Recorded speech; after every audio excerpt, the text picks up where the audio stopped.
to record right from the beginning. And let me start by welcoming everybody. I hope this time I am sharing my screen, not like the time when we had Nigel. And I was talking and the screen wasn't there. So first of all, we start as usual with the thank yous. Thanks to all of you for giving us your time and being here tonight. And also to Shrikant for sharing the logistics for this session. So how events are going to unfold, we're going to have a quick housekeeping that will include a little bit of polls. And then we go straight into the session. We want to take full advantage of having Dirk here. And that's the session, and we'll have Q&As spread along the session. And as we mentioned, it will be a free flow. So based on the interest and the level of knowledge, we'll deal with it. There is a typo in the presentation. So at the end, it's not going to be at 5:55. It's going to be at 6:55. So we'll use the later part of the session to have final thoughts and get some feedback from you. So the housekeeping, do's, don'ts, and what to do and what not to do. I think by now everybody has been Zoomified enough to know these rules. If you want to ask a question, feel free to unmute yourself if you want to. If you are more comfortable on typing a question, please do. As we have the tradition, we are kindly asking you, and I'll share in our chat area the link for the poll. So what we try to do a fit for purpose survey in which we get some understanding if we have managed to deliver what we have promised, or try to see your expectations, how in tune we were with them or not. So I'm posting in the chat the link. So if you can go there right now, we'd really appreciate it. And start with the first question, which is give us 3 reasons why you are here tonight. And then at the end of the session, you'll complete the survey and tell us how we have managed to deliver to it. It is important to us. It's the only way we can see if we promoted the event right, if we attracted the right people with the right means, or we still have work to do in that area. We also leave it open to you if you want to provide us any kind of feedback, including what you would like to see in future sessions. So fill in question number 1. At the end, we'll fill in the rest. I'll give you just a couple of minutes to do so. And again, you are doing us a favor, and that's what helps us deliver you better sessions in the future. Let's put it that way, and helps us know we are doing a somewhat good job. You might have to copy the link because sometimes Zoom does not allow you to copy it. You might so the link, as you can see it on the screen, it's bit.ly. I think I copied the wrong one. So it's bit.ly/STTO107, which is the number of the session for us, STTO, System Thinking Toronto. It's giving a 404 error. Interesting. Let's see what happens there. Just to comment here, I typed the URL and it's worked fine. I've got the questionnaire up based on the original post. Yeah. So bit.ly.com, it's wrong on my slide. I apologize. So it's bit.ly.com/STTO107.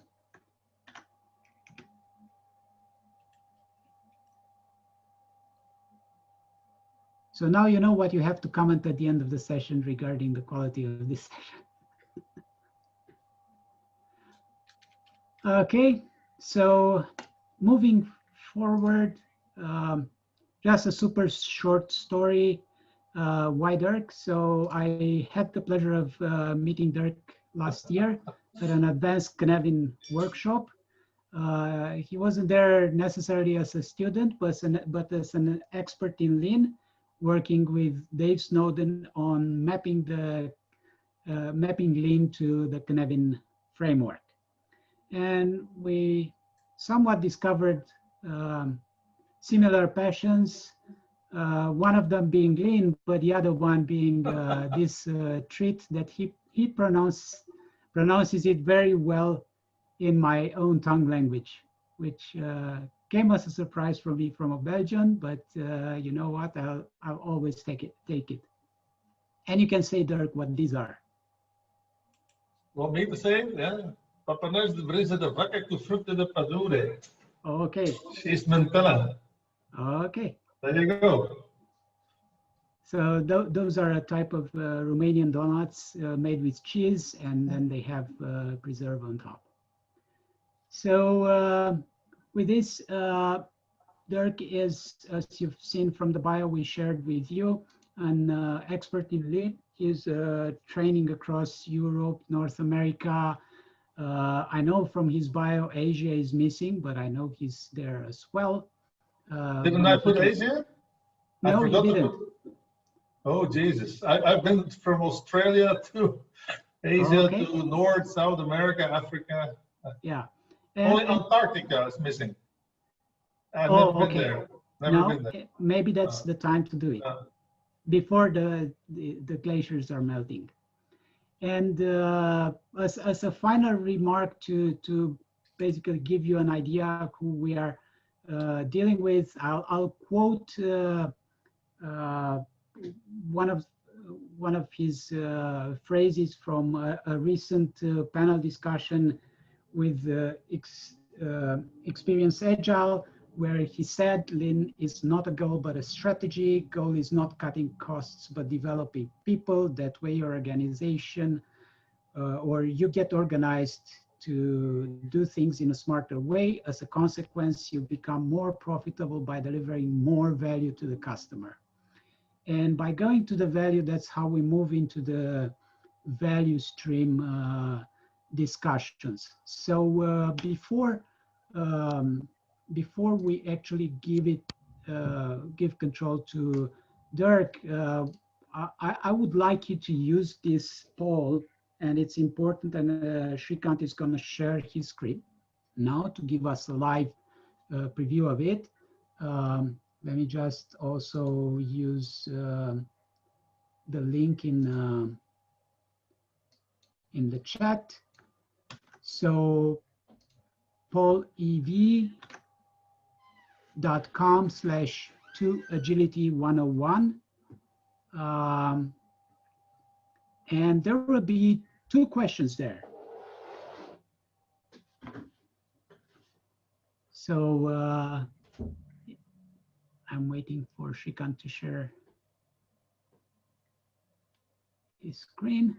So first question is, what is your level of value stream mapping knowledge?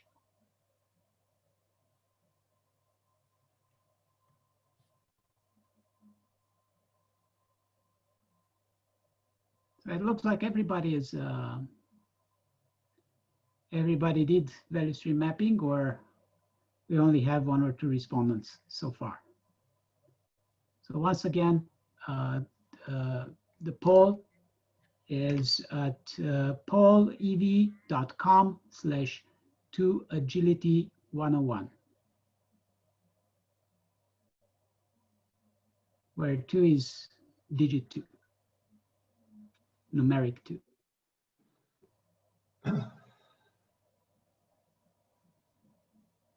So let's give it a couple of minutes for everybody to respond.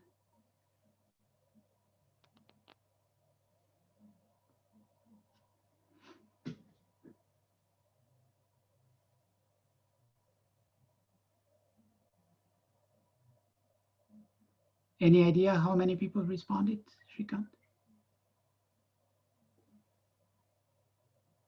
So we don't torture anyone by looking at the bars going up and down. So pretty much it looks like 50% of the people have an idea how it looks applied, but then things go down.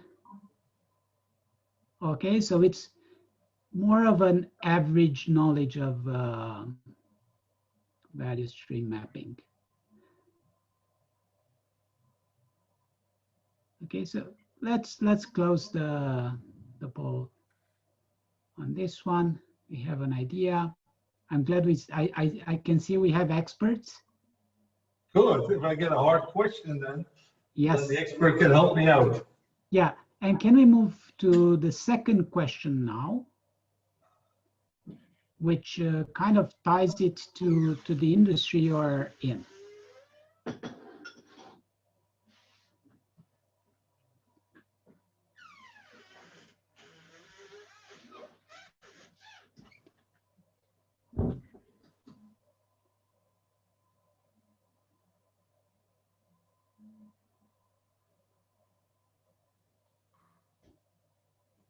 So here is question number 2. Are you in a software development, manufacturing, health, financial and or banking and services or other?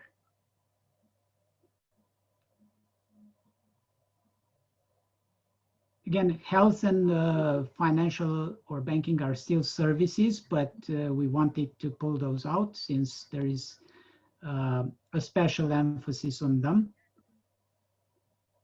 Yes, same URL. Same URL, polyb. Okay, change the question, or because it's still the old question that's on the screen? Ah, there it is. Okay, sorry about that. So what if we're in software in the finance industry? So your scope is actually to work with processes in financial industry, or is to develop software? Well, it would be more around software development inside a bank. Okay, because that's a good segue into value stream as a whole. Yes.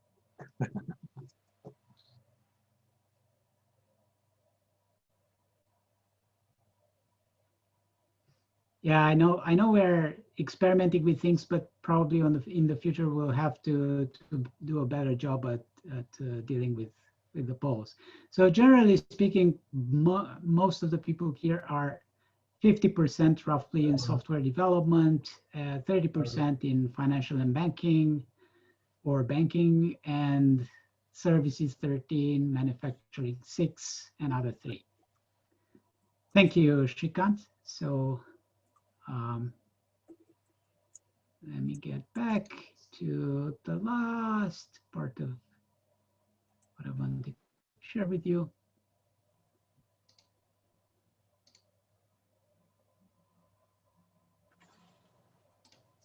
Okay. So that being said, all we have to do is to turn control to Dirk right now. We are going to hear from him on what value stream design is all about. And I know I had a chat with him about, okay, we all know it as value stream mapping. You go to Toyota people, they have no clue what you say when you talk about value stream mapping, because it's all about information and material flow. And then he said, you know, it's not about mapping, because mapping means I know what I'm looking at, and actually it's the status quo. What I'm trying to do, I'm trying to build the future. So with this being said, the floor is all yours, Dirk. Good. Take it away. As you see fit.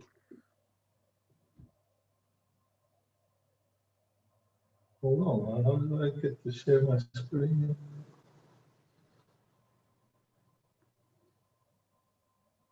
It worked in the beginning. Yeah, here we go. Sorry, man.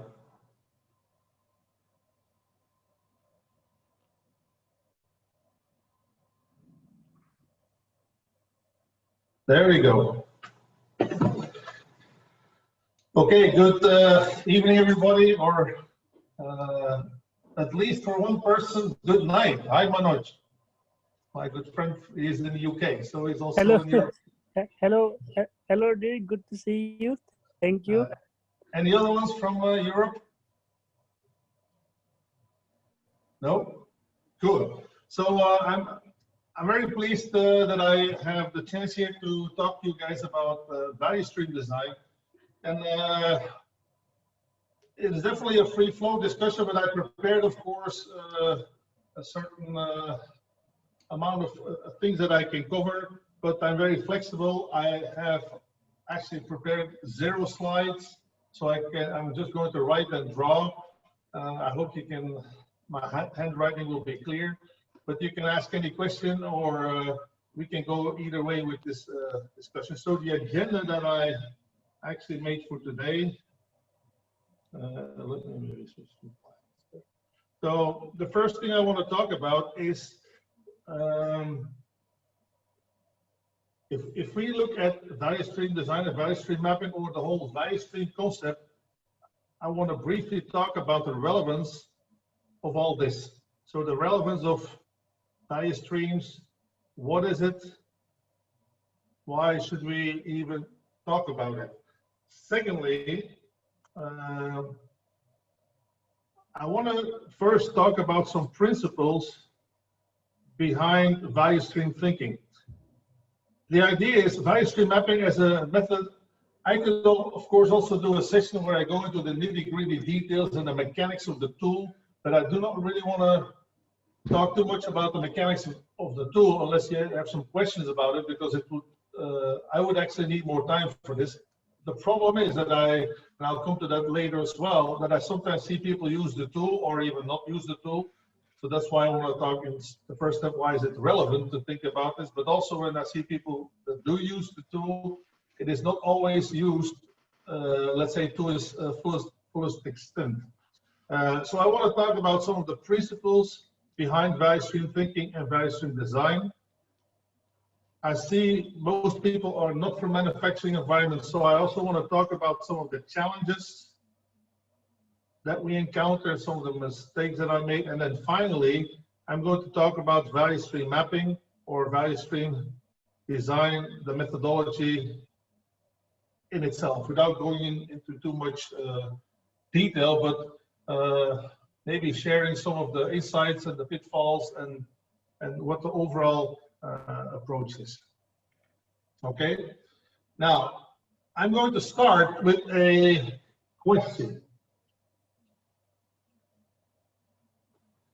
Assume that you're in an organization, in a company, and you're like an engineer to order, make to order company.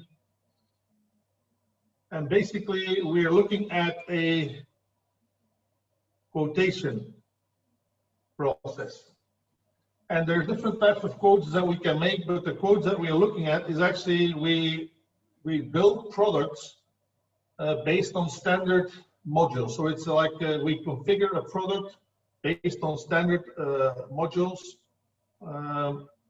We could also do products that are not based on standard modules.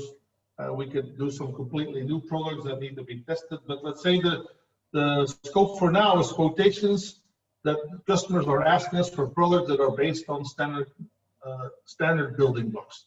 Now, if you see who is involved in this quotation process, the first thing is we have a desk, which is the reception desk.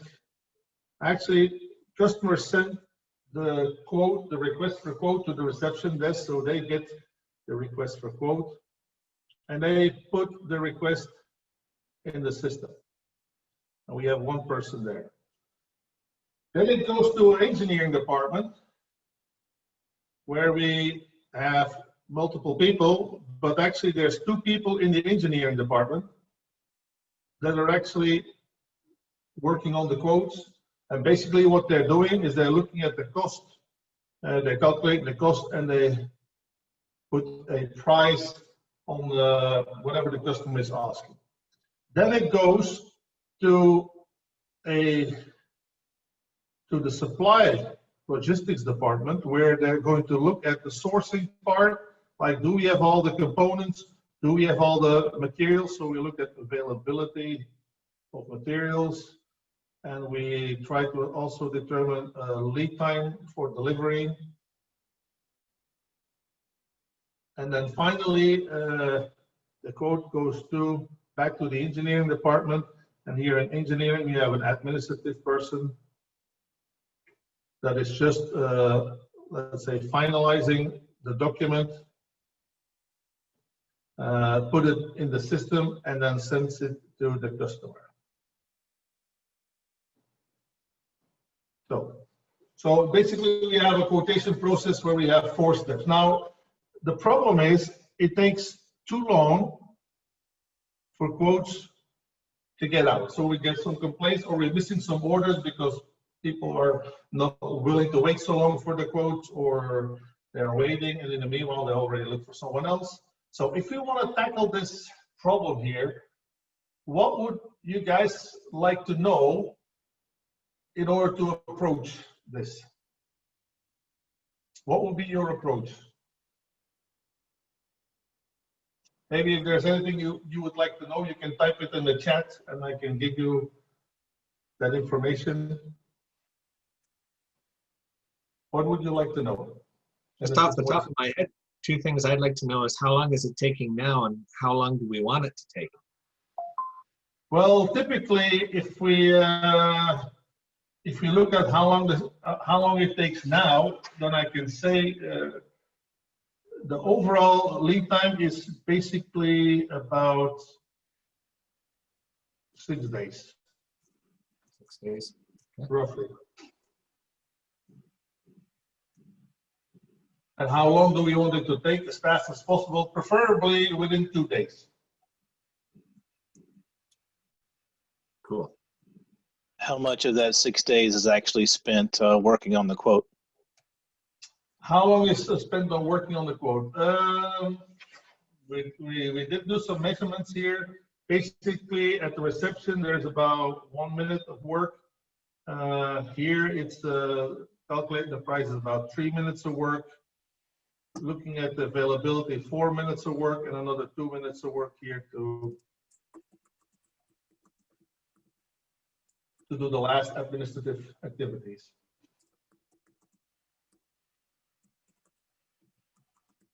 Anything else you would like to know? Oh, I see in the chat here. What's the touch time of each department? So that's what I gave. So the total lead time is around 6 days. What's the wait time between? Yeah, the wait time, it's the question is if you want to measure that, are we just measuring 1 or 2? So basically what we actually counted the number of waiting parts, but roughly we can say there is a wait here about 1 day. There's a wait here 1 to 2 days. There's a wait here 2 days, and there's a wait here, let's say half a day to 1 day. How many quotes are waiting in between each step? How many quotes are waiting? You mean like the moment that we do the analysis? Like we sit in the helicopter, take a picture. There are 35 requests for quotes here. There's 37 requests for quotes here. There are 72 waiting here, and there are 23 waiting here. So these are the ones that are waiting, and not the ones being worked on. What else do I see here? Delay time. How many customers are we losing? Way too many. Does the customer have direct access to the entry system? No, they just send in the quote, and then the person at the reception puts the quotes into the system.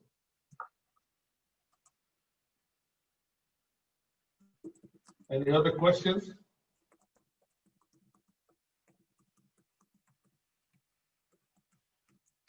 Yeah, I see one person said, see where the waste is, but okay, the waste is, yeah, where is the waste? There is waste, of course, in all the waiting. There is waste probably in all the touch times as well. How many times you have to click open screens? How much does it cost to process the RFQ? You mean like you want to do the labor cost calculation? Well, that's a good question. We don't have these numbers right now for the cost. But of course, we could say, like, if you look at what the rate is at the reception, the rate for the engineers, the hourly rate of supply people, we could also then come up with the cost, of course, of, let's say, a direct cost of making the quote. Yeah, Is this the only process each of these people are working on, or are they shared resources among multiple processes? Actually, it's not the only thing that they work on, because this is just quotes. So if you, they're all doing other work as well.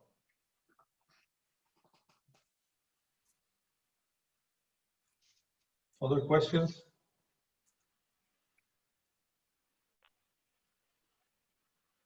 Is there any reason why there is no dedicated folks to attend to this? Why is there's no dedicated? Yeah, if you look at the amount of quotes that they need to process per day, it's very hard to put a person dedicated to this. It will be like idle a big portion of the day. Yeah, Daniel, But why do we care? I mean, why do we care about that if we're losing customers and ultimately, I mean, just because we want people to look busy? Yeah, you know, what's the word?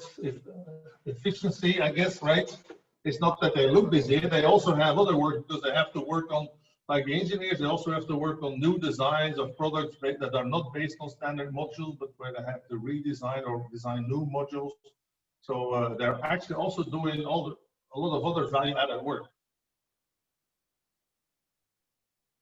So when the amount of quotes that becomes a real order is very low, is less than 50%. Throughput. What do you want to know with throughput? Who's asking that question? Chitesh? You want to know like the amount of quotes that we get? Is that it? I can tell you typically, if you look at the customers, we're doing about 35 requests per quotes that we get in per day. But there's of course some variability there. So there's never 35. Yeah, or every month that we multiply with 20. How many RF can each person process per day? Yeah, it depends on how much time they want to spend to it. Like if the reception has 1 minute to put a quote in the system, so if they work like 8 hours, 60 minutes, minus the breaks, they can process 450 quotes. But then we don't have 450 quotes, of course. And like the engineering guys, it takes 3 minutes per quote times 35. So that's why, of course, they also have other work to do. Because that's not even 2 hours per day. Defect count is also a question. Yeah, there are some issues there with codes being incomplete, actually. So sometimes we have to call back the customer for more information. Also, sometimes it's unclear when one department sends it to the other department. So we do have some information on this here. If you look at the sort of quality percentage here, it's about 95. We also looked at what is called percentage complete and accurate, which is actually a quality measure at the input side. This is about 66% here. And here for the supply, the percentage CNA is 80%, and quality is 90%. Here at the end, quality is 100%, but CNA, so which means complete and accurate, is 90%. So of the 175 quotes a week, how many of those are we losing? Yeah, we're actually losing more than half. So we're losing half our business basically. Yes, yes, more than Because half. we want to make sure people look busy. Yeah, it's not that they want to look busy, they are very busy because the engineers also have to do budget, they have to calculate budgets from time to time, they have to do some reports, they also have to work on other products. So are you just saying like we just free up these people only for quotes? Is that No, we're not. Well, the issue isn't the quotes, right? Because we're able to generate quotes. The issue is we're not able to fulfill because we don't have throughput that meets the client's definition of delivered value. Okay, so what are we going to do then? What's the approach to this problem in order to improve this? Well, people are still asking questions, so. Yeah, I see another question was, well, first we would like to know the tact. Oh, well, yes. A difficult word, tact. Are we on time even when it takes too long? If you, I don't know if everyone knows what tact means actually, but if you want to calculate the tact time, I did it for you. It's 13.7 minutes. Daniel? Why is this wait before 1 or 2 days, 2 days between each one of these areas? What is the reason for the waits? Yeah, because people are busy. Yeah? They're all very busy and they have a full email inbox. How do they know when it's time to work on an RFQ? How do they know where they get their work from? Actually, the RFQs coming from the customer reception puts them in the system and then they go into a queue. So they're pushed this into a queue and then, yeah, there's also a bunch of other work there. There's some, actually, there's also some, if you want to know, there's some files that are being worked on, but because of the information, the quality of the information issue, they cannot even finish the work. So if you want to know, there's another 15 RFQs here. There's 24 RFQs here that are just waiting to be processed and another 5 here because of the CNA problem. Do we have, are we aware of whether our clients are willing to enter their requests into a system? Okay, so if we're going to ask the clients to enter the system, what do you want to do? You want to eliminate the reception step? Is that what? Well, not necessarily maybe all of it, because there will always be some complex or advanced quotes. Yes. And so then my question becomes, what's the percentage breakdown between what we would call easy on the bottom, level 0 and 1, and let's say complex advanced quotes like a 3 or 2.5, whatever. I would say the fact that the standard modules is not the most complex quote of all, because if you have to really come up with a completely new design, but still the, let's say the variety, it can be pretty complex. So it's like like a lot of 1.5 to 2.5, basically. Yes, something like that. Yeah. Okay. So are there, but back to the question is, do we know if our clients, at least when it comes to the configuration requirements that they'll have, which that has to be captured, right, at a minimum level, are they willing to go into a system so that we could change possibly the definition of an end-to-end quote, right? So that we change the visibility of what a quote is, so everybody could see the flow of the quotes and what would be defined as, you know, what's in queue, and then we can organize around that. So basically, right now it's engineering that actually decides which are the modules and what the exact configuration is to fulfill the need of the clients. The clients do not always have the knowledge themselves to pick the exact components of the product. So that's why we need engineering. Now, you were suggesting to have a system where you can actually see the quotes, right? Yeah, where you start to capture visibility and then maybe change the reception role, where you have basically the equivalent of engineering ops working with the RFQ lead. So we need a sort of control tower that actually then monitors the queues. Yes. And then they're able to sort of burst accordingly to, so that you don't have to suck in all the rest of the different the different component teams. Okay, so I see, and there's also some other people putting stuff on the chat, but this is just like a sort of warming up question, because the point that I'm trying to make here is, of course, there's a problem here. We need to figure out some data. Now there is some data, and then if we say, how do you want to improve? Then typically, there's someone who knows more workflow cycles. Very good, Jeffrey. So at some point, what was going to happen is people are starting to first look for the ways and shoot for some ideas and some solutions that actually could help. Well, there might be, what I'm going to say, that's why I call this value stream design. I want to suggest a more structured, systematic approach instead of the sort of brainstorming approach. Because basically what we're dealing with here is what we call in Lean a value stream, right? So let me just hold the thought here on this exercise, and let me come back to it after I explain some of the basic concepts. First of all, the first thing, if we talk about Lean, I hear still a lot of people say Lean is about eliminating waste. Well, actually, Lean is more about flow than about just eliminating waste. And I still have some discussions with many people around the world, although it should not actually be that unclear, because if you look at one of the seminal works in 1996, there was a book published which is called Lean Thinking, written by Jim Womack and Dan Jones, after they did this big study in automotive industry out of MIT to compare, let's say, Japanese with North America and European car industry.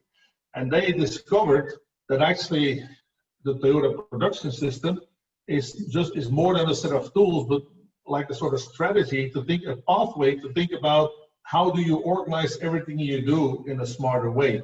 And they really did a good job in capturing the essence of Lean thinking in 5 principles. So in the book, they describe it as 5 principles, but basically, actually, they're more like 5 steps. And these 5 steps are as follows. Step number 1 is correctly specify value for the customer. So Lean always starts, yeah? Sorry for interrupting. It doesn't show on your screen if you are writing something. That is very weird. How does that come? It looks like something got wiped on the original question slide, but it doesn't look like you moved forward. So either you can stop sharing and reshare. Yeah, sorry about that. No worries. It says here your screen share is paused. How the heck did I do that? Okay, I'm just going to stop sharing. Yep. Sorry for the interruption. No, thank you. Because, yeah, you know, when I'm in the flow of... Yeah, it's hard to stop the flow when it's going.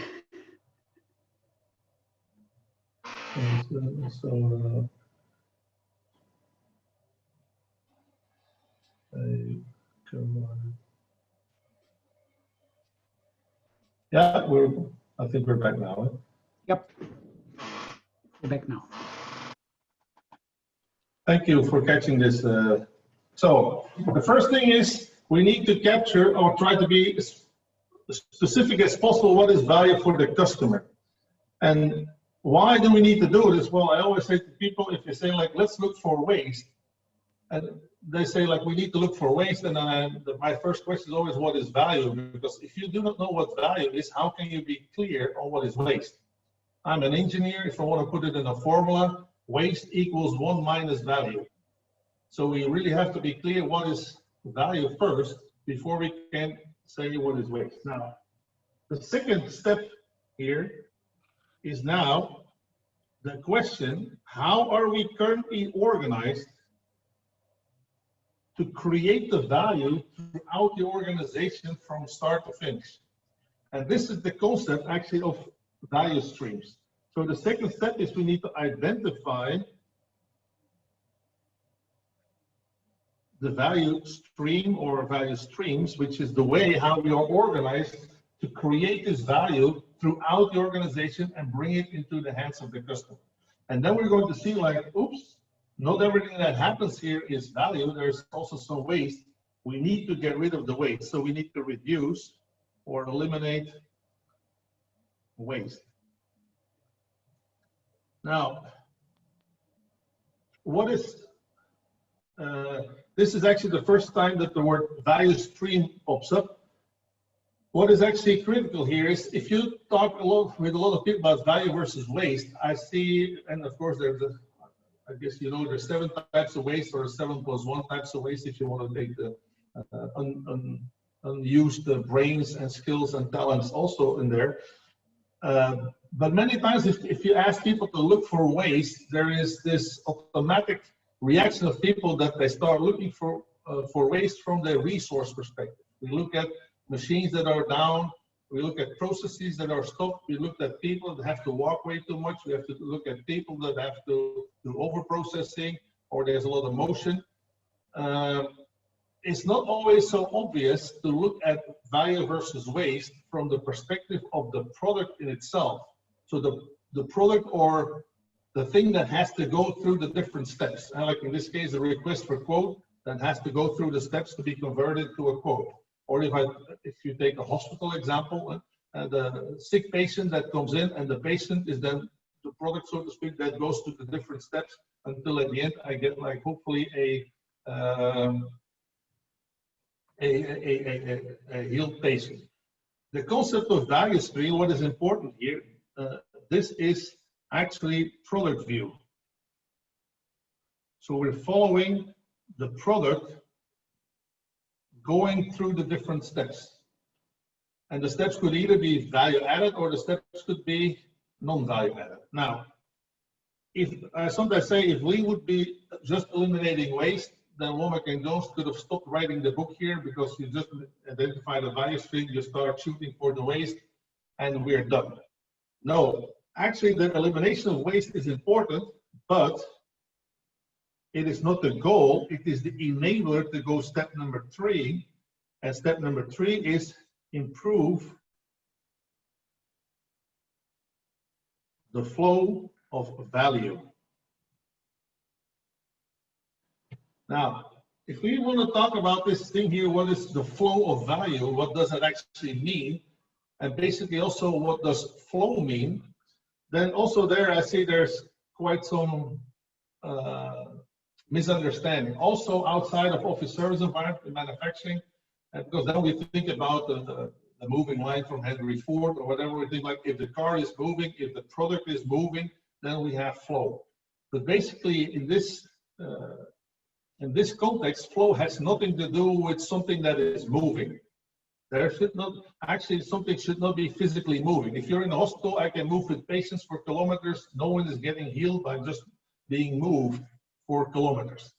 If we talk about flow here and actually flow of value, basically, if you link this to this value stream concept where you look at the product, the question is, are we, if we look at the product, doing the one value added activity immediately after the other value added activity? That's the idea of flow. So I have to look at the activities that I do on the product, and the product can sit still or can even be intangible, it doesn't matter. I look at the activities that are happening to the product. Now, if I typically teach about flow, I always like to use some analogies. What I then do is say, look, if you go and watch a river and you look the water does this is flow. So if you now go inside, you watch your product being transformed. If you organize yourself so like the river, so you have value,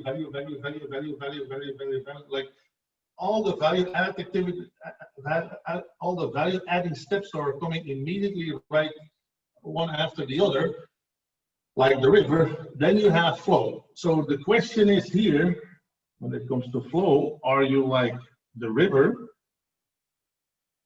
or are you more the amusement park,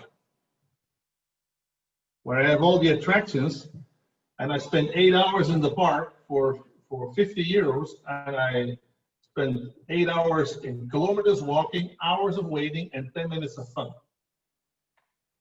So that's the whole idea of value stream thinking. If you look at many value streams, typically our value streams are more organized like the amusement park. If you think about the quotation value stream, there is only 10 minutes of work and we're 6 days in the park.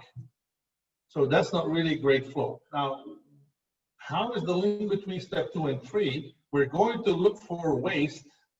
And if we eliminate waste, then we free up time for resources. The only way that we can really get some breakthroughs is if we use this time that we free up and convert it into a flow improvement from the product perspective. So if I say in activity, whatever X, I'm now doing 5 minutes of work and I make copies that are not necessary and I do some motion that is unnecessary. If I reduce the waste, then suddenly the 5 minutes of work become 3 minutes of work, then I create 2 minutes of time. And the question is, what do I do with this time? If I just use this to get another coffee once in a while or to chat with a neighbor, then you just converted one type of waste into another type of waste without actually really improving. If you use these 2 minutes to do the next value added activity on the product sooner in time, or to start your work on the next product in the queue sooner in time, only then we are actually compressing lead time and we're actually improving the flow. And why do we need to improve the flow? Because then, step number 4, we get all these interesting consequences. And all these interesting consequences are shorter lead times, cost going down, quality going up. We are way more responsive to the customer, and actually we can work better at the pull of the customer. Because that's, of course, the ideal situation. We're not doing anything, or sometimes we cannot do anything. We have to wait until the customer pulls, and then we start doing something, but we do not want to be too late. That's why I sometimes say manufacturing is easy, because if you have a poor flow in manufacturing, people are then going to try to camouflage all this with lots of inventories and say we deliver out of inventory. If you're like most of you guys in an office service environment, it's really hard because you cannot come up with inventory just to camouflage lead time. You cannot say in the hospital, well, next week we expect a lot of sick patients. Let's put some CT scan pictures on the shelf in a Kanban supermarket system. Whenever there's a patient coming, I just give them another CT scan, and then with a Kanban card, with a pull system, I'm going to replenish the inventory, right? Because you cannot make a CT scan if the patient is not there. You cannot make a quote if the request for quote is not in. You cannot develop software if the requirements are not clear or if the customer is not pulling. So if you have a poor flow in office service, this immediately is linked to lead time, which is waiting time of the customer. Okay. Yeah, I see people, Wonderland, I spent most of the night waiting for the new ride. There you go. Still people want to do this, of course. Now, we're not doing this only one time, and this is on the last step. We do this while we strive for perfection.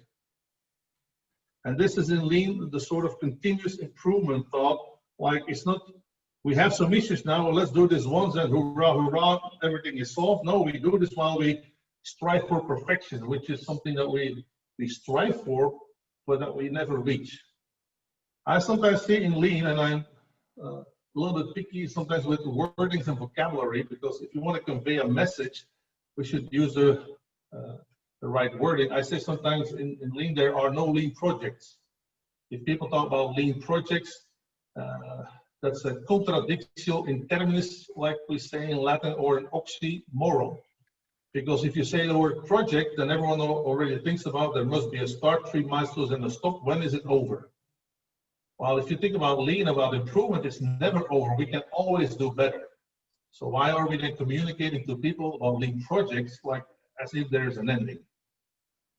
Now, also here, if you look at that river versus amusement park analogy, if you understand that in most cases, if you look at lead time, the value added portion is rather small versus the waste,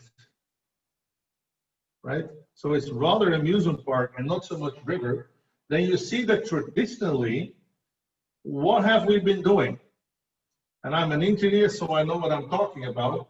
And also our cost systems are actually promoting this. We're going to look at the activity portion and we're going to make this faster. So we're going to automate, we're going to put systems in place to automate. We're going to make high-speed lines. We're going to put IT solutions. And then actually what happens is, hoorah, hoorah, maybe at some point, I'm able to shave off 50% of all these activities. And like I said, many cost calculations are actually also based on the amount of hours or minutes, whatever the touch time of people or machines that we're going to select. Well, we have a huge saving. Now, if you look at it from an overall lead time perspective, basically, we just saved this much. Right? This is like saying the amusement park, like normally the ride in the roller coaster takes 1 minute. Today, you get a 2-minute ride. Hoorah, a 100% improvement. Well, if you have 10 minutes of fun over 8 hours in the park or 11 minutes of fun over 8 hours in the park, I would not call that a breakthrough, right?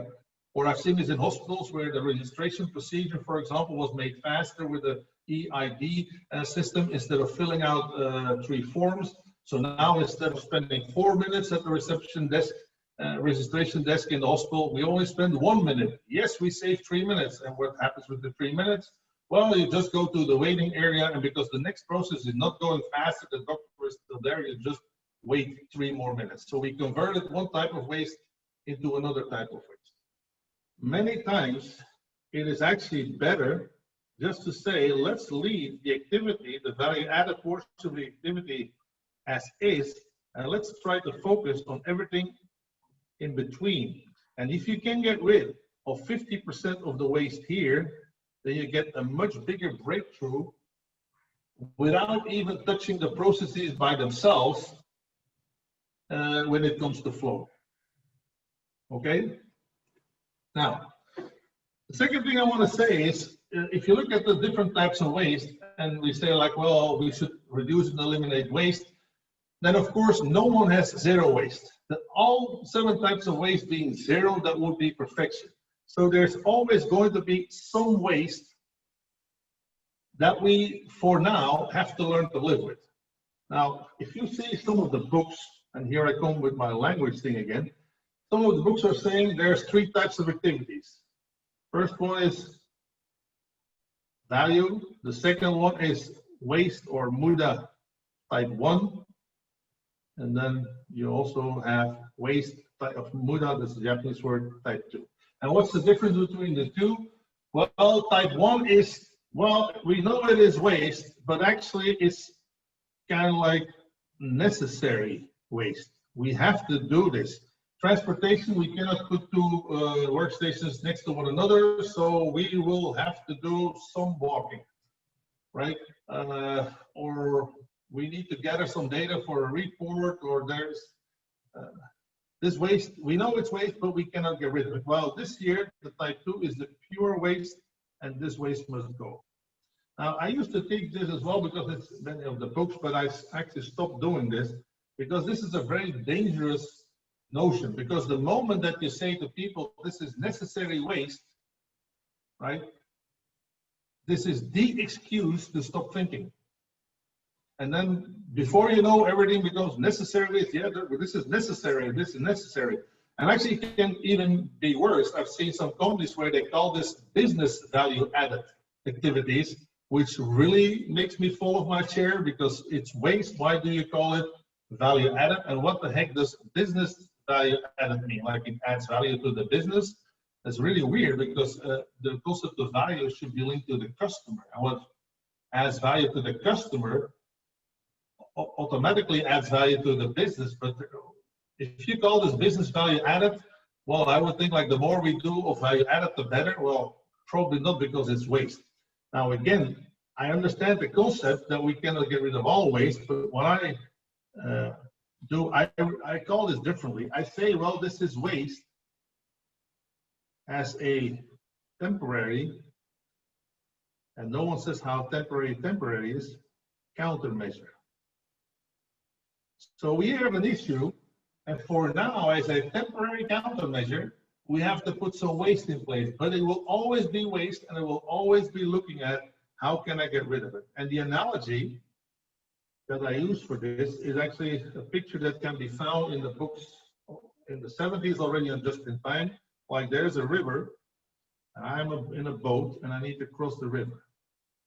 But in the river, we have many rocks. There's, all kinds of rocks, which is problems, which could be training issues. It could be reliability issues of equipment. It could be people that do not want to work together, so lack of teamwork. It could be incomplete information. It could be layout issues. It could be cultural issues. It could be actually anything. Now, of course, if I need to cross the river with my boat, I must make sure that the water is high enough so that I'm not crashing the boat on the rock. And in this analogy, the water is actually the waste that you put in place.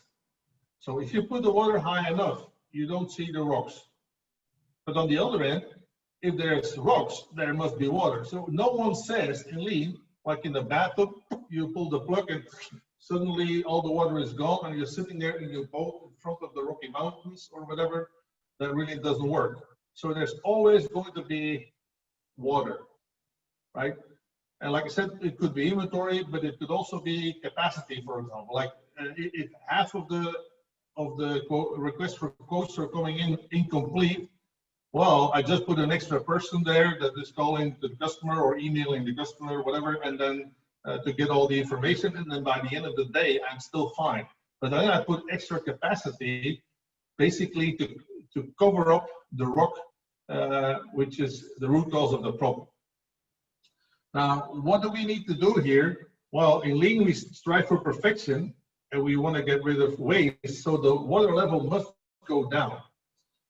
But there will always be water. So you see in value stream design that I will talk about in a bit, there's never going to be a value stream with perfect flow start to finish. There's always going to be variability, for example, is also very important. Rock variability.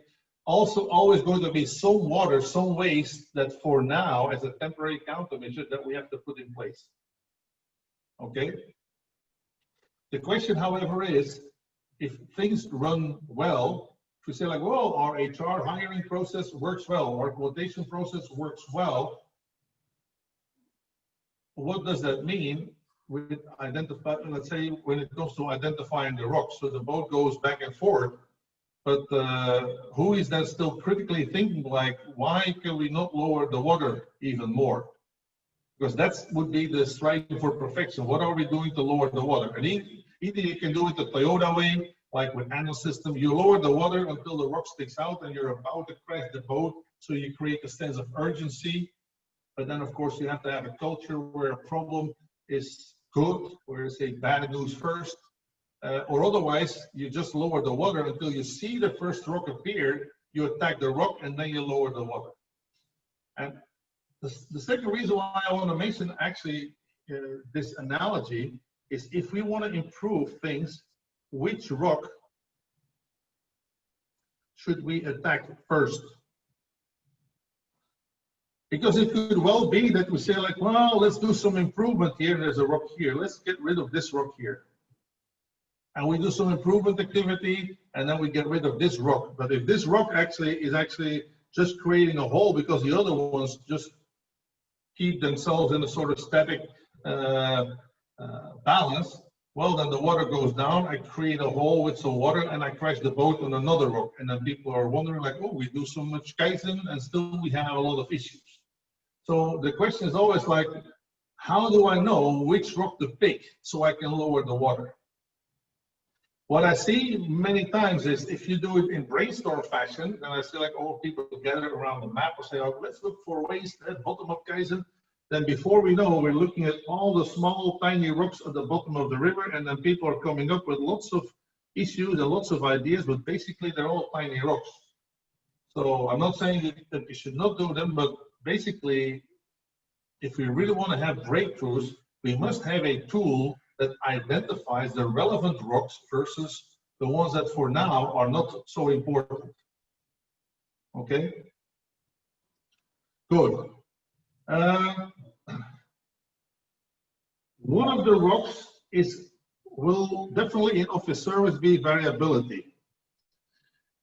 Variability, which can either be what I call internal or external. External, like on the demand side, but also internal on the, well, let's say process times and on issues internally, right? Now, of course, we could say like, well, all variability, if you want to see the Japanese word, Buddha for the Japanese, is of course a rock which forces us to put some waste in place to deal with the variability.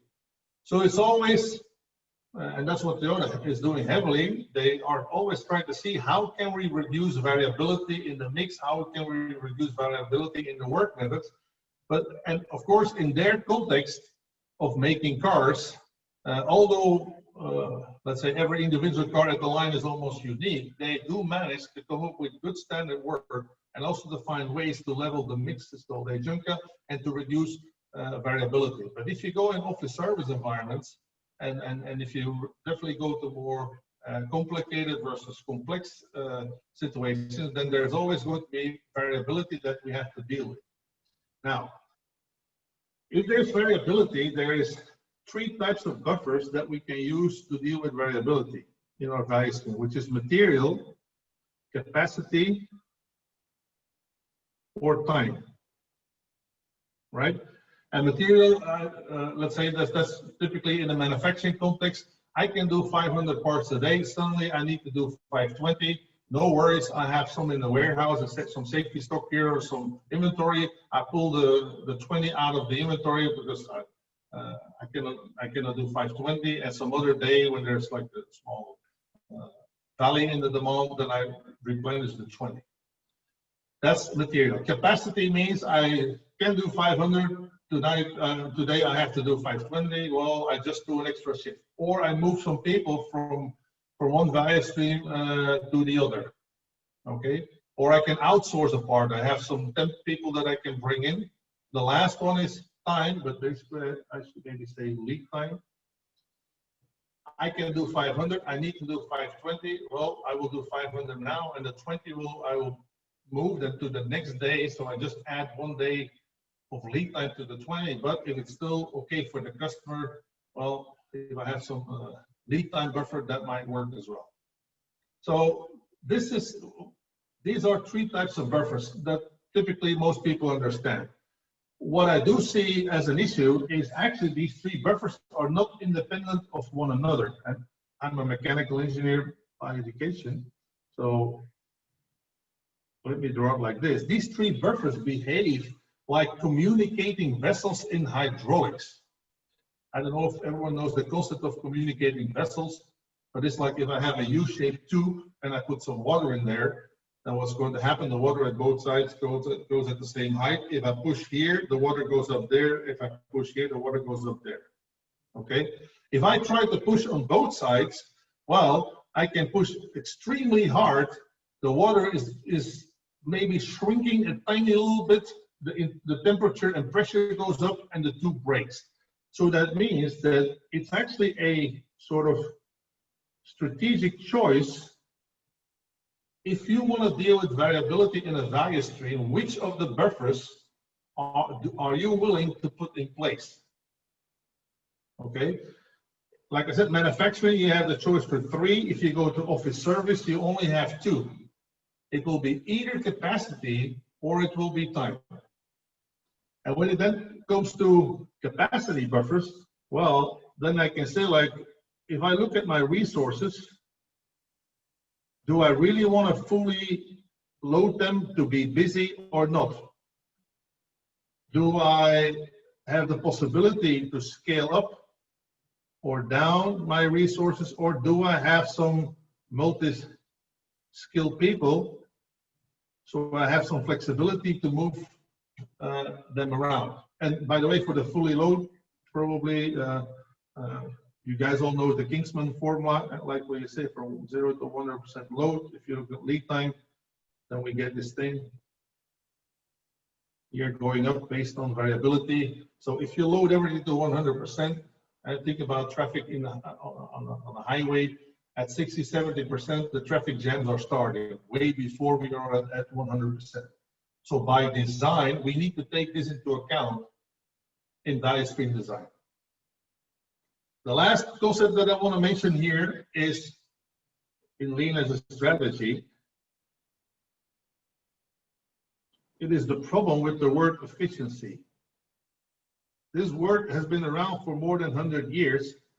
And if you look at the traditional way of looking at efficiency, then we always talk about resource efficiency, because the resources are costing money. So efficiency is actually in industrial engineering telling us something about how do we use the resources.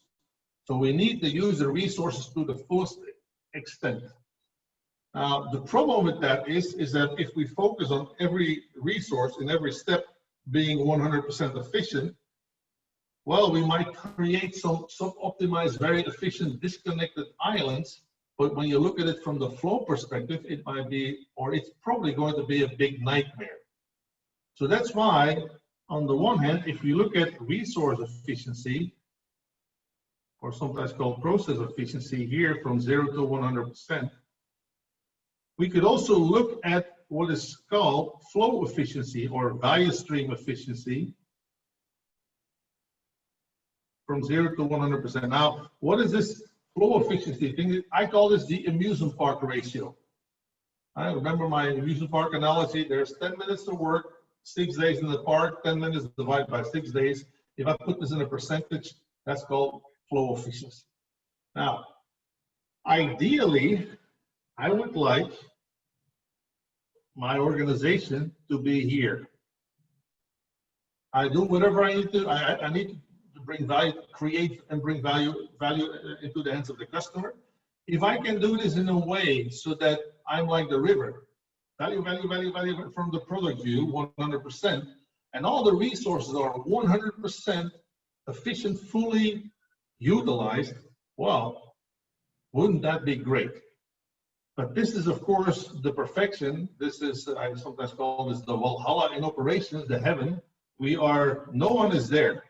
Basically, every value stream you have is a dot in this quadrant, for example, here. This is a value stream.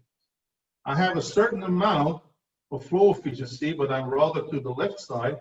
And although people might be very busy, there still might be quite some waste or some failure demand, rework, fixing, broken processes. So assume that I am here, but I want to go over there.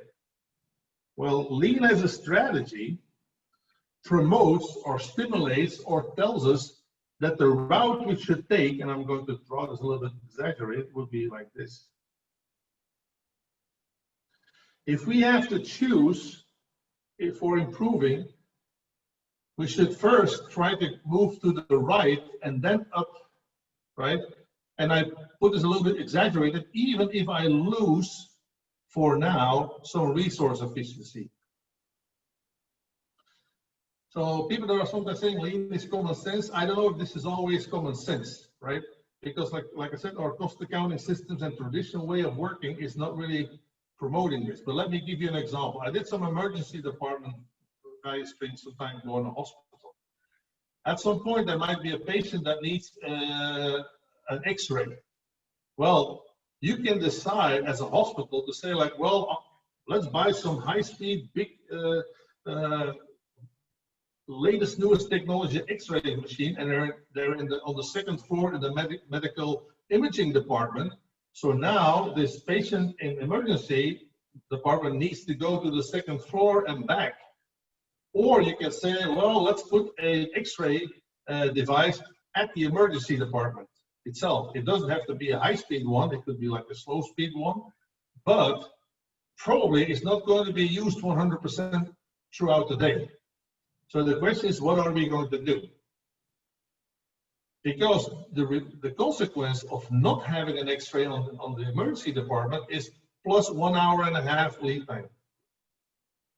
And this is just one example of an X-ray machine, but there's some other devices there as well. So the question is, will you allow some parts of the value stream to be less efficient in order to promote, or let's say to stimulate a better flow? Like I said, this is not so obvious because our traditional way of working and organizing, where we focus on the efficiency of the resources because the resources are costing money, and then I reply, but the value streams are generating the money, of course. The traditional way actually wants us to do this. Everything what is done is actually basically pushing us upwards. Now, at the end of the ride, no one can say that time is not important because especially in office service, let's say lead time equals waiting time of the customer. So we do have to move to the right. And then you can say like, well, if you take the green or the red, it doesn't really matter. It's all the same because we end up in the top right corner. It's not the same, but like I said, the more you focus on the efficiency of the different square meters, the more actually you drift to the left in creating very sub-optimized, very efficient square meters. And now, if you're then here and you then have to go completely to the right, it's almost impossible. So basically, it is easier to first go to the right in the lean pathway, and then to tweak on trying to put the right amount of resources in place instead of focusing on efficiency of the resources and then trying to go to the right. Now, this goes, of course, way further than let's map a value stream and we now are all going to gather around the wall and let's say and eliminate some waste. So what is actually making things harder? Challenges.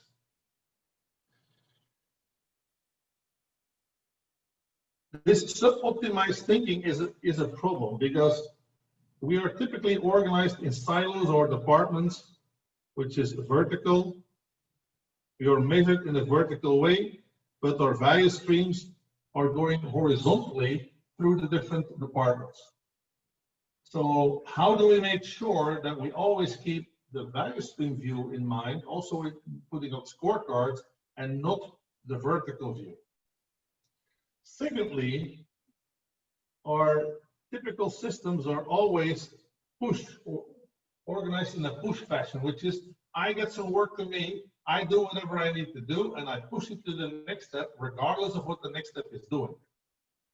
And especially if flows are not really visual, like in electronic digital environments, we just push, and we fill people's mailboxes, and at some point, like, where do we see where the work is?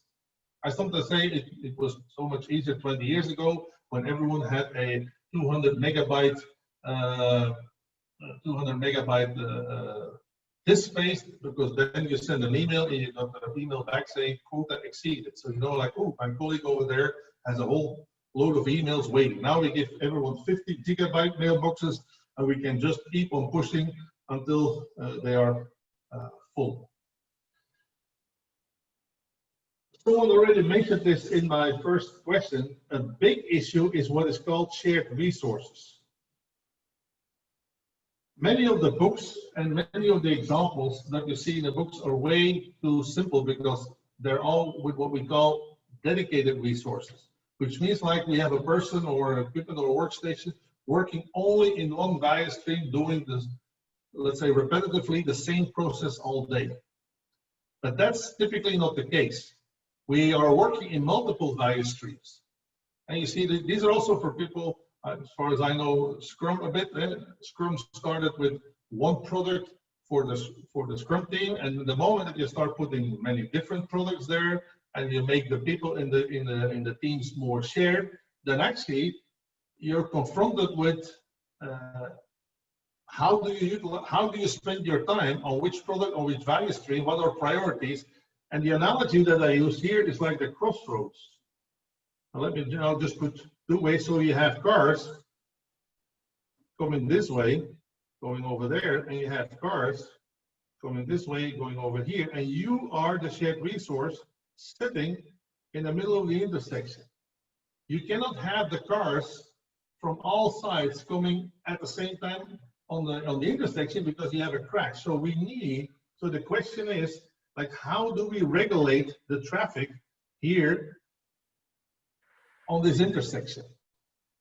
So do we get the priority ones first and then the other ones, or the one that shout the loudest, or my friends, or the work that I like the best? I only like to do help desk tickets that are not a lot of work, because then my KPI on the number of tickets per day is really going to work out well. How do we organize this? That's question number one. Question number two here is, if you have shared resources, there is always more waste in my value stream, by design. Because if you choose to work like this, there's always going to be queues of cars on the one side or the other side. And this is just now 2 roads, but I know people that have like almost 5 or 6 roads coming in at the same intersection. And this is a real big problem, because if you now think about how do we regulate the traffic here, well, then, and again, this goes further than just eliminating waste, then what we need to do is we need to come up with a sort of scheduling system. And if you are in manufacturing, then no one looks a little bit weird when you talk about scheduling and planning, because that's what we already do for 100 years. But in some other environments, if you talk about scheduling in an office, then suddenly you get a sort of cultural battle saying like, yeah, but I like to organize my work the way how I like to do it. Okay, so we definitely have to do something about this as well. Now, let me now talk about value stream mapping. Value stream mapping is a tool, and the first time someone wrote something about it was a book called Learning to See. Now, this is a book from the 90s, Learning to See, written by John Shook and Mike Ruther, which is with a manufacturing example and an extremely simplified example. But the basic principles are pretty well explained in the book. The problem is the example is so simple that wherever you go, you never see a simple situation. So a lot of people struggle with it.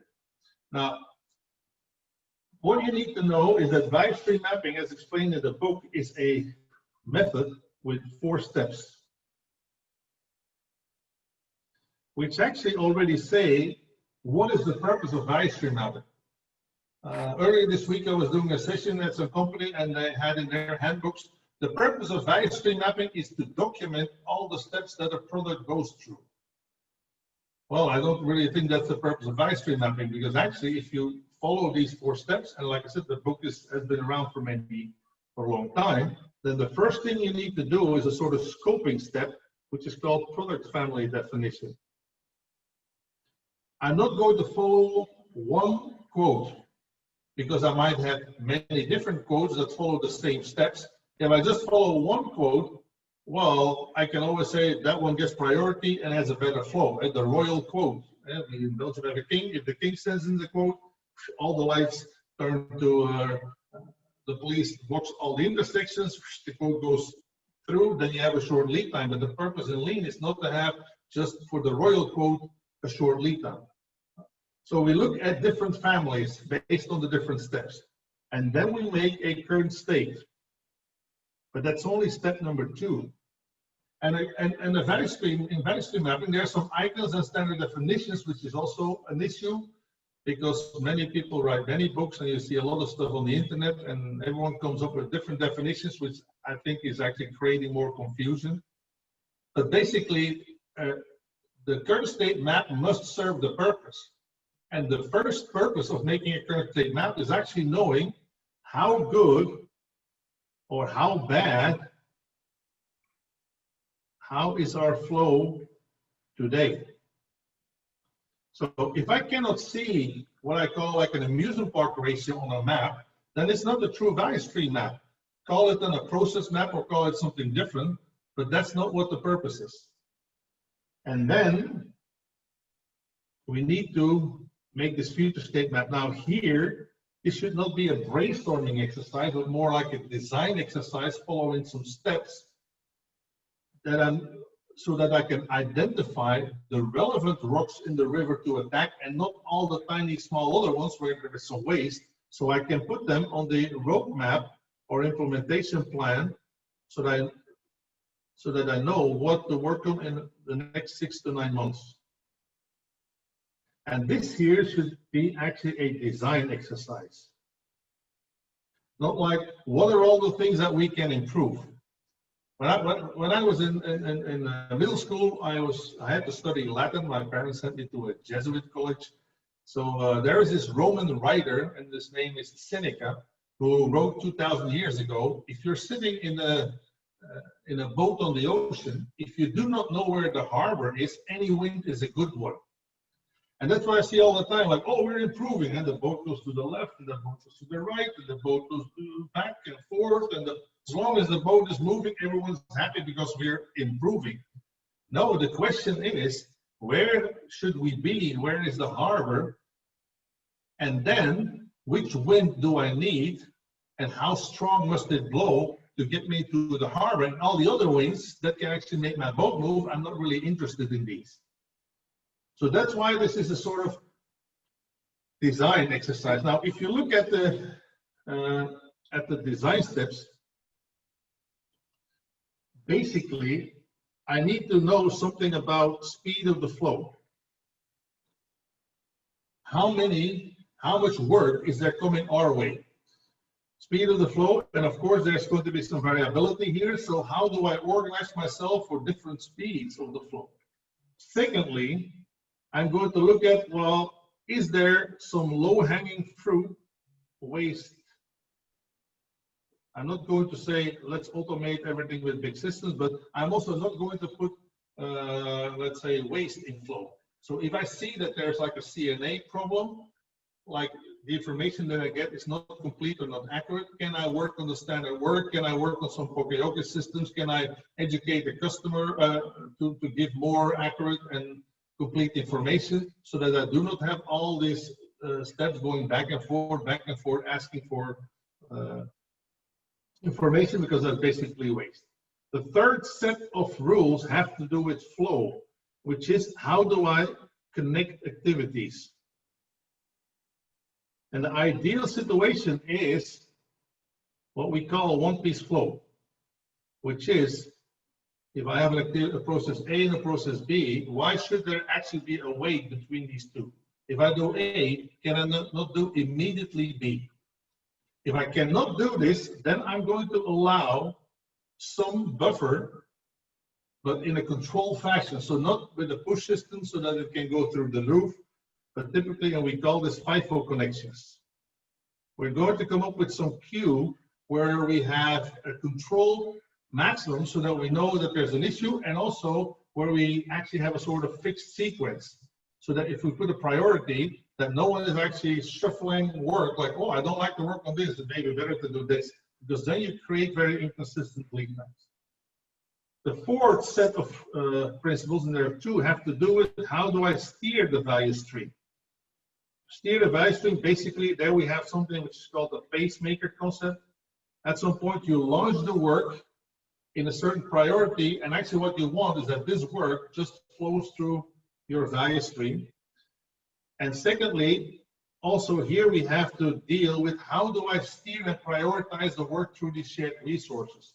And that's actually what I saw that someone mentioned in the beginning. This is called workflow cycles. Now, what is workflow cycles? Workflow cycles is actually, you can compare it if you look at my traffic light, let's say at my intersection analogy. This is just a way to put traffic lights. Where you say like, well, I put some traffic lights here, I put some traffic lights here, here, and I'm going to allow a certain amount of time for each value stream. Each value stream gets some amount of time to be processed, so that I have a sort of guaranteed moment that although I come from the right or I come from above, I know that within a certain time it will be processed. It will not be inspiration of the moment of that person. Okay. Now, and what you can do then is, if you have multiple shared resources, you can either put like a sort of traffic light system on every intersection, or I can actually try to make a one-piece flow cell where I put the traffic light for a certain, so that is like a little bit like synchronizing the traffic lights on a beltway. In Germany, they call this the green wave. If you drive 60 kilometers an hour, then you know that all the lights will be green by the moment that you pass by. So if you're the product, so we're going to like synchronize the available time slot of all the different resources across multiple steps, so that there's no stopping of the flow in between. And then the fifth principle has to do with, how do I organize this value stream in a visual way to know whether I'm on track or not, and so that I can do some PDCA there, and to see whether I have variability. So I need to have what we call sort of plan B and launch a certain buffer. And actually, that's the sort of thinking process that you have to go through when you look at the map. And we're almost there, I think. So let me just finish by going back to the example that I've shown before. So let me, and here we go. This would be a value stream map of our quotation system. So there's a first step that is registering the system. It takes a minute, one person. There you see the different inventory triangles. You have two people doing calculating the cost and the price, three people, and the fact that there's a grid inside of these boxes means they're all shared resources. You see there's a lot of phone and email back and forth, because basically if you look at some of the quality issues here, there are quite some issues over there. And here you see the amusement park ratio of this value stream: 10 minutes of fun, 6 days in the park. Now, first thing you can do, if you would follow these big steps that I just mentioned, is if I look at the speed of the flow, currently, this is called takt time for people that know this. In the current situation, if I say I have 8 hours per day, and let's say I start with 35 quotes per day, then I should be able to process, let's say, a quote every 13.7 minutes. And then people can make what's called a Yamazumi or a balance chart. But then you see here that all the times are below 30, way below 13.7. So it looks as if there is no problem. But there is a problem, because they're all shared resources. So this takt time calculation, in case of a shared resource, actually doesn't really make a lot of sense, right? Because the cycle times are always lower. The second step is, can we get rid of some of the waste? So for example, if we say all the phone and emailing back and forth, and typically these quality issues that are flow stoppers, can we come up with some standard work? Can we come up with some standard input template in order to improve the quality of information, so that we can get rid of all this interaction? And there's no need for let's say, request for quotes sitting within the process waiting for additional information. Then we can say, well, can we not think about flow? Now, in this case, these people are sitting in, these are three people, let's say we have the register here, and then we have people sitting in different departments. So the question here is, if these people are in different departments, in first instance, it would look like, well, if they're going to send everything to one another, there's going to be some pileup. But there might be an idea to say, like, well, as they are shared resources, and I jump a little bit here to number 4, could I not put a workflow cycle on it? For example, saying like, I can calculate how much people I need and try to combine these into a sort of temporary flow where I put the lights to green in certain times of the day.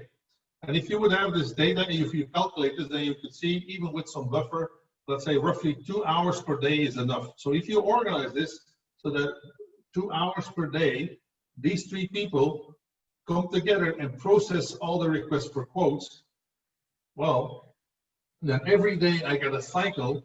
So the only thing that happens here is, well, there's a queue here. There's going to be, of course, we want to register a quote immediately. So there's going to be a queue here of about a day. And then every day there's a cycle and everything is being processed. So whatever comes in today, well, let's say in the last 24 hours, will be processed now. And then you can say like, well, the pacemaker processes the register, you put it in the FIFO lane, and then we can put a sort of cadence on the quotes. Now, of course, there's variability. Then there's going to be some maybe cross-training needed, or there's going to be some buffer in the opening hours of this workflow cycle. And I can explain this at another time, maybe. But basically, you can then come up to something like this, where I say like, well, let's go for 35, but it could be more. So let's make my FIFO queues a little bit bigger, 52. I have the check here, then I have a queue, I make it, and you don't have to go with my thesis because basically this is kind of like a real example. These guys just made like a cupboard where you say I have a green area and a red area. The moment that you have more than 35, they go into the red area and they know that they need to come up with a plan B, because with their 2-hour workflow cycle and these 3 people that are going to make the quote in a sort of flow fashion, it will not be enough. So, and for doing this, what are the actual relevant cases that I need? I need to come up with the standard input. I need to do some cross-training and good standard work. I need to come up with this plan B, and I need to organize this cycle. And then you see here that basically, if you look at the amusement park ratio, I still have 10 minutes of work because I did not really eliminate the actual calculation, but instead of 6 days, I have here 1.5, which is even overestimated because I made the FIFO lanes too big to deal with basically 1.5 days of the amount. So the only thing I want to show here is, this is not just I put something on the wall and everyone starts shooting for waste and brainstorming. There is a systematic approach to design. This is the harbor where I want to be, and then this is what you need to be putting in practice in the next months. But basically, this is like the blueprint of how you want this value stream to work. Okay. Now this is a relatively easy one, although there's shared resources. I also have value streams where I need 2 walls to come up with all the different steps. But of course, for today, that would just make everything unreadable, and that would not really help the point that I would make anyway. Good. So this is in a glance. What is value stream design? Why should we do this? Why should we care? And what actually the relevance is of really doing good value stream mapping, which is more than a design. Like I said, most people do a lot of mapping, but it's not about the mapping.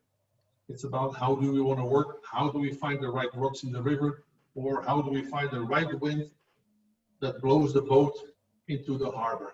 But in order to do that, we need to find the harbor first, which is the purpose of this.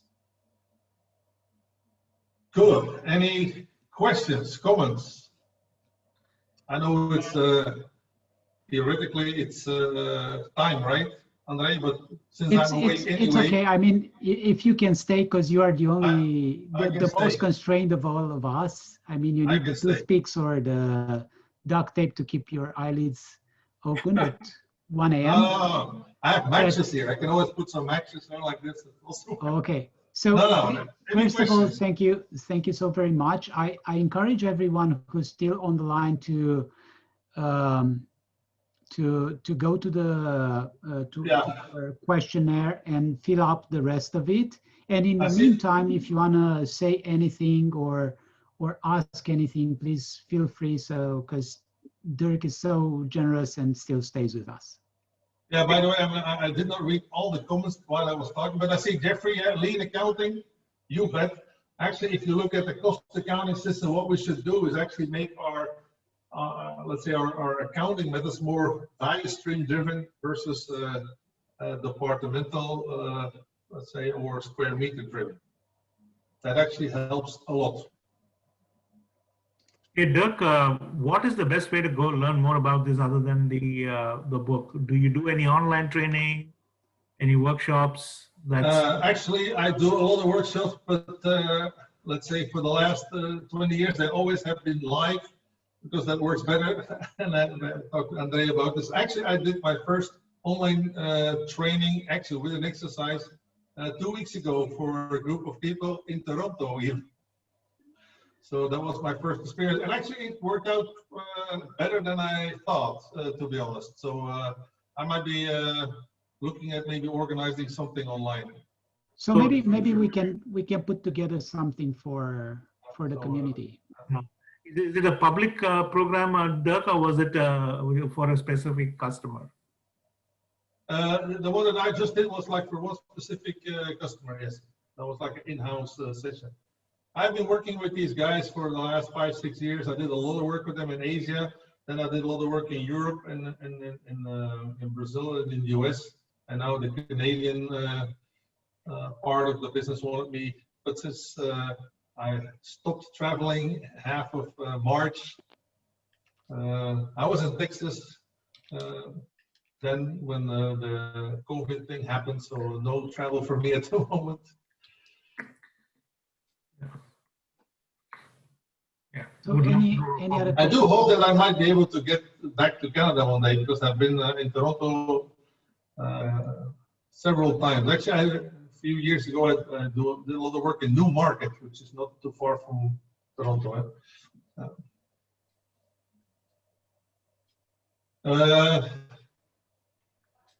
We also have someone in Dutch here, Rencia. I don't know who you are, but Rose must be the Netherlands, I guess. Wilteruster, hè?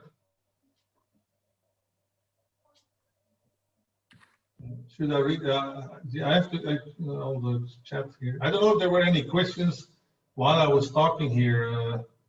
There are no specific questions, Dirk. We have been monitoring the chat. Yeah. But anyway, if I did not answer your question in my what I was saying, please feel free to ask the questions now. Actually, it's more of a counterpoint. Since a lot of the people, 40% said they were from software development. Yes. I'm a large-scale Scrum practitioner, and for software, especially the creative process of software development, I don't believe in value streams.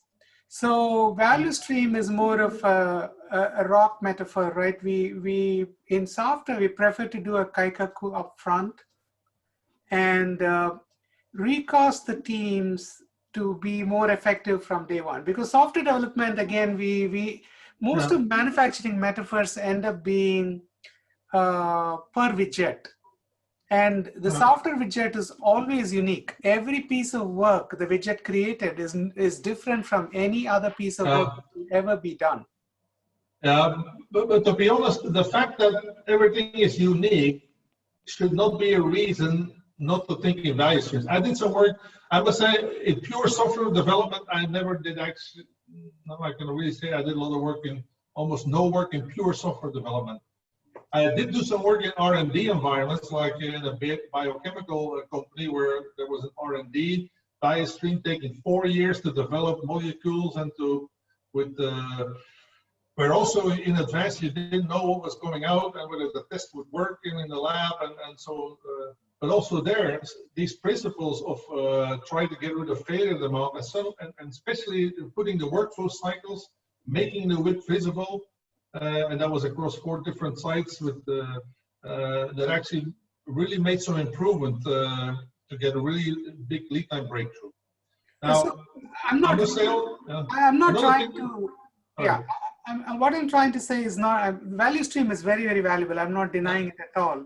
But what happens with software development is the flipping, the way the software development is being done is the big rock that you want to move. That often they don't do that. They start moving some sand under the lake rather than the biggest rock, the way they develop software. Yeah. So therefore, Yeah. they don't really get much benefit from all the changes that go on in the value stream. So which is really what I'm trying to point out from a software. Now I must say I've been only in the last maybe 2 years a little bit in the agile space. I went to some conferences and I'm reading some stuff there, and I see there's a lot of analogy of what is happening like in the agile work, which is I think comes from software development as well, and Scrum. There's a lot of lean principles that are basically behind it or kind of the same.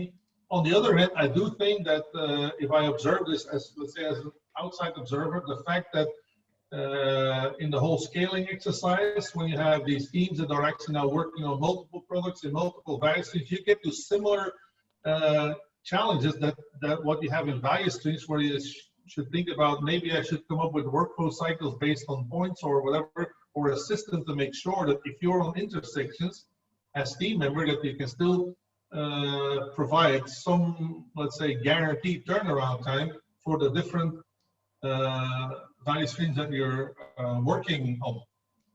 And also I see there is, I think, some danger in the way how Scrum goes, like with last day's weather, where you say, like, I'm going to, if you want to do the velocity thing and the points, how do you know for sure that at some moment in time you're just not scheduling waste? Because if the focus is on the result, like we need to deliver something every sprint, we need to deliver, and the focus is on the deliver, the question is always like, yeah, but what did you do? What was the process to make this happen? Maybe there's a lot of failure demand in there, and then you scheduled so many points or whatever, how you want to do it, and then it didn't work out. So then if you just change the numbers afterwards, are you then not having a sort of camouflage waste in there? The points are not relevant at all. When you're doing creative work, the point is just an indication of how much you can accommodate, and that is it. So a lot of the work, if you really look at, you were talking about failure demand, most of the work that Agile teams or Scrum teams do are waste by itself. They're not valuable to the customer the way software is being done. So, and that's the big rock, and often that's never removed by most organizations. Plus, I can relate to the fact when you say you never know how long something takes or what's going to happen. These guys in R&D, it was a 4-year lead time value stream. You cannot say, like, let's go to measure here with a stopwatch whether this takes 5 or 6 minutes. We started with like 4 days here, 3 days there. I know it was not 3 days because these guys are meetings, having emails, but you start a really high level with some buckets of time.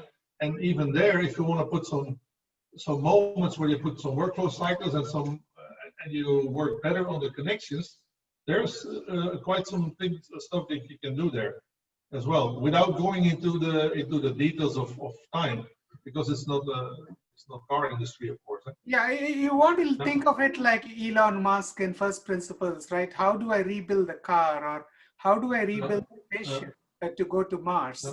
Rather than saying I'll incrementally build better spaceships, which might or might not go to Mars, right? So, true.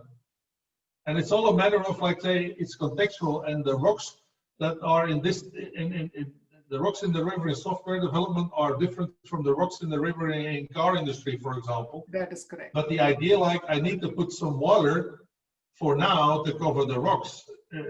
I think that's generic.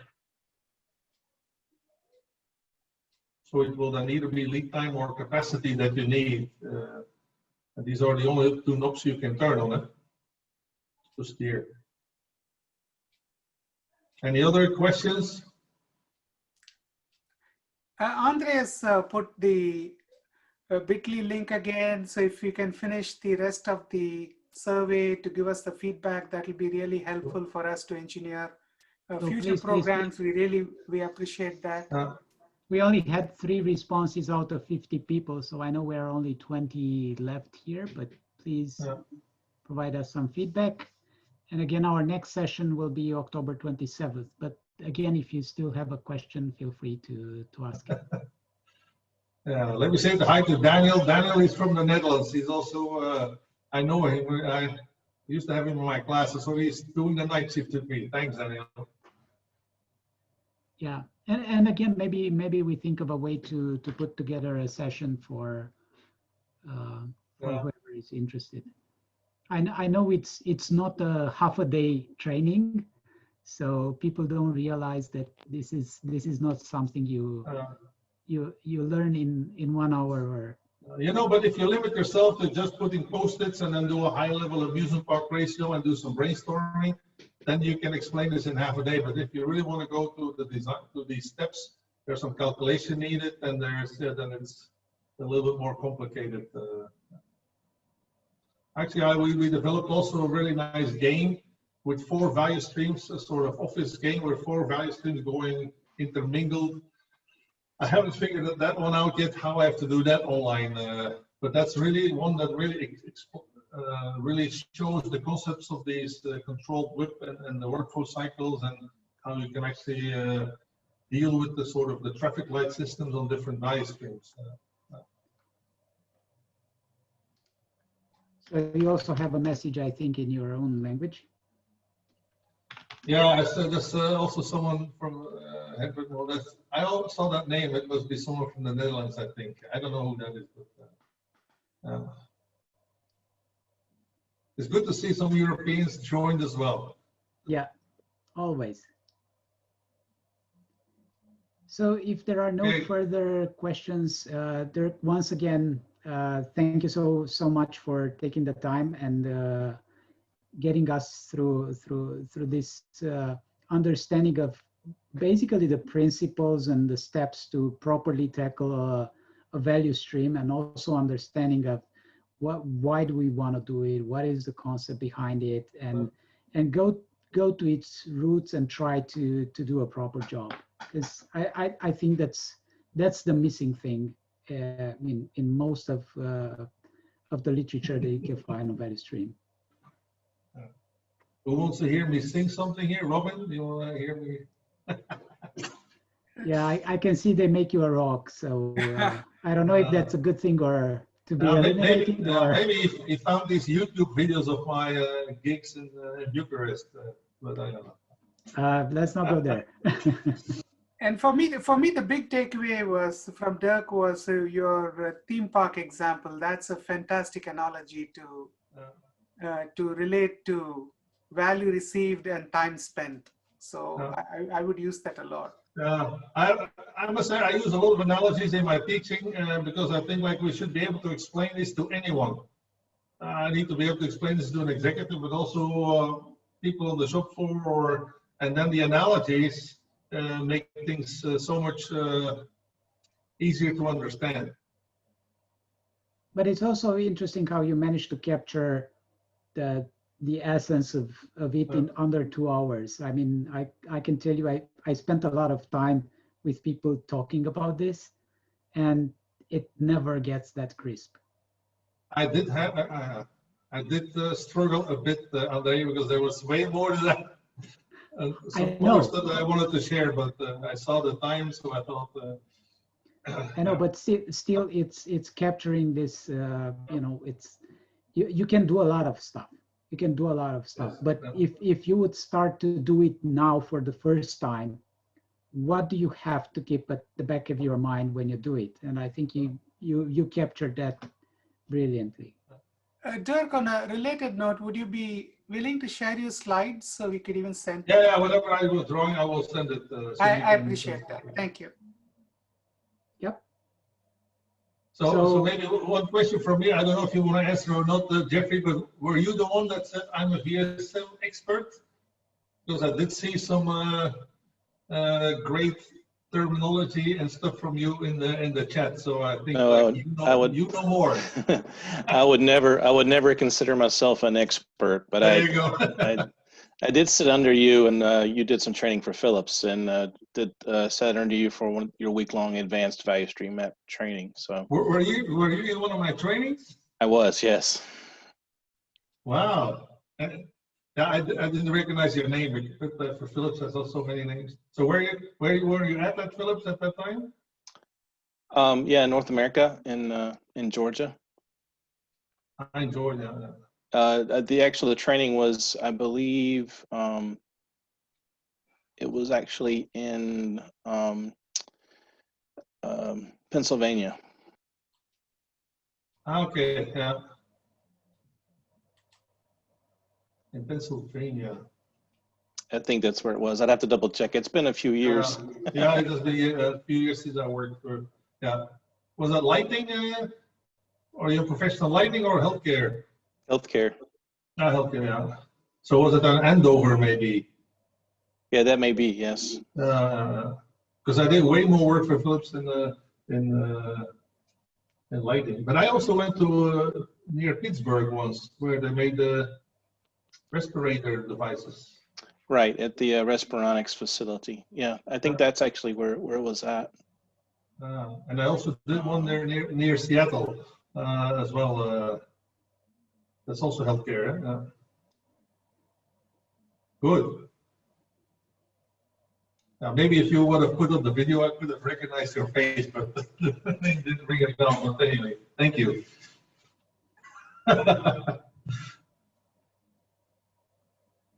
You're mute. You're on mute, Jeffrey. So your beard's a little bit longer now, isn't it? Yeah, that's exactly it. My beard is much longer than it was back then. Yeah. This is the COVID beard. Because my Corona beard was also exactly. My COVID beard. Good. Yeah, but thanks to everyone. Thanks you guys for putting this on. This is always a good refresher for sure. And dealing with shared resources is always a concern. And I guess my question for you, I work with call centers a lot as well, and it's difficult. You cannot manage the incoming demand for call centers, so it is what it is. So we often have to do the flex. We have to do some immediate bringing in more capacity, most often because we're not really allowed to extend the time. But the question I do have for you that I run into quite often with trying to do the value stream mapping is, do you ever allow for a decision point within your value stream map? Yes, yeah, but then at some point what's going to happen is there's a certain step, a certain process, and in that process there's a decision, and then either let's say the request or the ticket goes this way or goes this way, and then you can follow different steps. Yeah, you can do that, but then you also have multiple lead time ladders. But the question is, I did some work for telecom providers some time ago here in Europe, and they had call centers, and then there was a whole thing with tickets, and then the tickets got in queues, and then there was a big issue, like everything is on a pile. So then you had the champion of the tickets. This guy always selected the short ones, so he was doing many tickets. But from the customer perspective, it doesn't really make sense to do that, because if you have a bigger problem and you're stuck in the queue, this is such an example of sub-optimized thinking with the performance measurement system, which is sub-optimized, and maybe some reward because you got some big applause every year for being a champion in the tickets. And that's, you get stuff if you allow people, let's say if all the inventory is in piles. And the question there is if you route it through different pathways, because that's also what can happen. If certain things go here, others go there, then you can avoid these type of things as well. And then there is a decision point. But the decision should not be, let's say, inspiration of the moment of the person. If you want to do a good design, you should have some clear criteria. If you want to prioritize, reprioritize, or if you want to say like this goes this way or this way or this way, it should not be like today we have John here, so now it goes here, and tomorrow we have Dean, and then the same similar thing goes there. Yeah, we see that a lot with standard workflow flow as the calls come in, and FIFO is basically based on priority. Yeah. But you can have parallel FIFO lanes or multiple FIFO lanes in order to set different priority based on, for example, different service levels to customers. Yep, we do exactly that. Priority 1, 2, 3, basically, and three lanes basically to approach, so that we have a different expectation of delivery for each priority. So. Good. Any other questions, comments, remarks before I Go to sleep. go to sleep?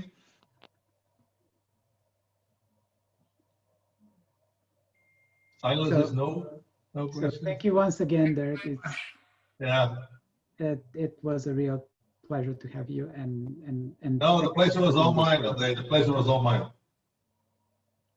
And have And a I'm good a night. night. I'm a night person anyway, so staying up late is not that big of an issue. Okay. So thank you once again, and thank you all for taking the time and being here and being resilient, not giving into. Yeah.